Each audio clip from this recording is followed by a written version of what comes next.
21, Leah Thomas, who was ranked in the 400s as a male in the male swimming division at UPenn, decided, I'm going to identify as a woman and start swimming in the women's division. Now, where did Leah Thomas fly in ranking? Well, all the way to the top, as one would imagine when you allow a biological man to swim against women. And Leah Thomas got all this press, and it was asked, is Leah Thomas going to compete in the Olympics? All while Leah Thomas stole titles away from biological women who worked their asses off all their lives in order to swim for the NCAA. Well, now UPenn is going to restore the titles stolen by Leah Thomas to those biological women. Per the DOE's announcement, under UPenn's new agreement, the following actions will be taken. UPenn will restore to female athletes all individual UPenn Division I swimming records, titles, or similar recognitions which were misappropriated by male athletes allowed to compete in female categories. UPenn will issue a public statement to the university community stating that it will comply with Title IX. The statement will specify that UPenn will adopt biology-based definitions for the words male and female, shocker, pursuant to Title IX and consistent with President Trump's executive orders defending women from gender ideology extremism and keeping men out of women's sports. UPenn will post the statement in a prominent location on its main website. UPenn will rescind any guidance which violated Title IX, remove and revise any internal and public-facing statements or documents that are inconsistent with Title IX,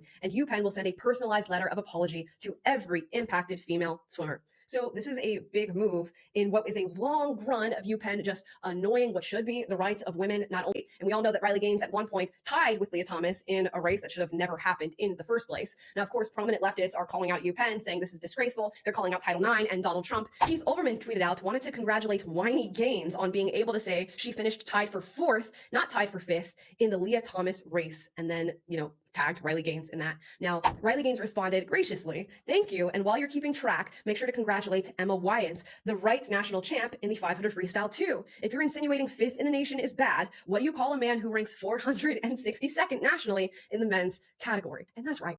Honestly, this is amazing because this is exactly what we need to see. We need to see a crackdown on men playing in women's sports because we need to protect women. We need to protect the history of women's sports because, there was a time when women were not allowed to compete. The fact that now we have men trying to compete with women and trying to take, first or second place and trying to, outshine women because they're cowards and they cannot compete with men is insane. And honestly, I am so thankful because we need to also protect just how things have always worked, and you have the right to express yourself, but the moment you start impeding on other people's rights, that is it. That is not okay.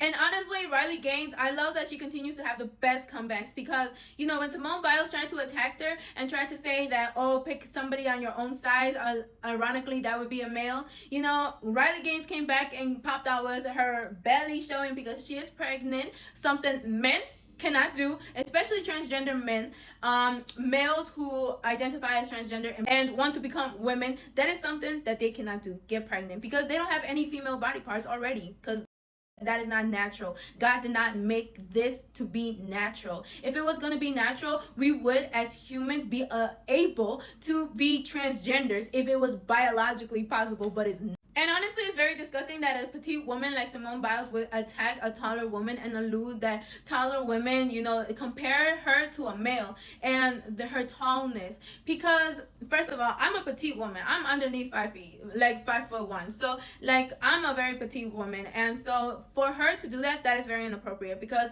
already taller women do get some backlash. But honestly, a lot of men also love taller women. The people that would like to compare tall women and short women, those people, I hate those types of people because I hate anybody that tries to compare women. I hate that. No, we are all unique, and whether you're tall or short, there's a woman for every man. Now, I digress, but I just had to say that because, I just did not like how Simone Biles attacked a taller woman, and that's inappropriate.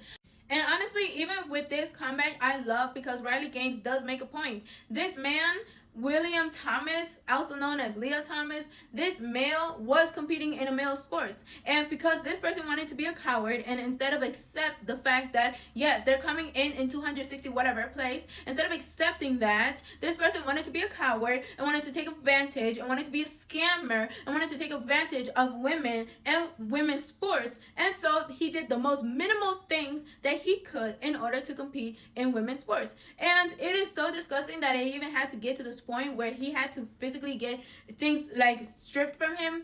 But it is what it is. We're here now. But it's very sad that all these other women had already been affected by his actions, by his scamming. In my personal opinion, this person should not even be acknowledged at all, should completely be erased from the history of playing in women's sports, but should go down as a scammer, as a fraud, as a man who decided to take advantage of women's sports, and he should only be acknowledged for competing in the position of men's sports. And anything besides that, he should never be acknowledged nor credited, because again, he decided to harm so many women and take, the hard work of women, and he decided to exploit that. And I don't like that.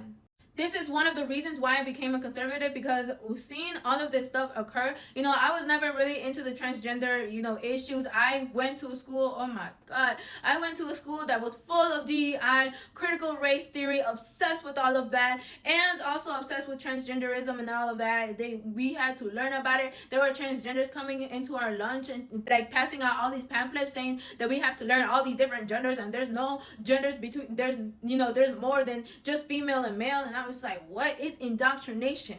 When I went to the bathroom, I ended up having to go to the bathroom with a male, and that is disgusting. And when I was coming out of the stall, here comes a male. No, that should not be allowed. You should not be, especially on school grounds. No, let kids be kids. This hypersexualization of children, pushing sexuality down children's, minds is insane and should not be allowed. Honestly, I am so thankful for women like Riley Gaines and other women who are pushing against this, and who are also our President Trump, because he is doing amazing work for women's rights and really making sure that women are protected. And we need to eradicate even this ideology from even being taught, because this is teaching people imaginary things that do not exist. And if we start allowing people to just rewrite, basic facts, basic biology truths, then what else are we going to continue? What else are we going to continue to allow? This is insanity. And honestly, like I said, we need to continue to keep schools just innocent, not filled with all of this indoctrination. All of these lies about gender came from people like John Money, who had ideas in his mind and who wanted to experiment on children and test out the idea of gender, and if a man can change into a woman, if a woman can change into a man. And he started with children such a young age, and we should not be allowing this, because so many children are being affected by this, including within Hollywood as well. We're seeing this all over, and honestly, it needs to stop, because so many children are being affected by this lie, by this mental illness that society we have to now accept and we have to get rid of. And honestly, anybody who thinks that people who are pushing against these laws that are preventing parents from being able to be parent and have control over what their children are being taught, or men in female sports, and think that equates to people advocating for the eradication of human beings that identifies transgender, then you are a lunatic and you're not listening, because that is not what's going on. Express yourself, but also allow others to express themselves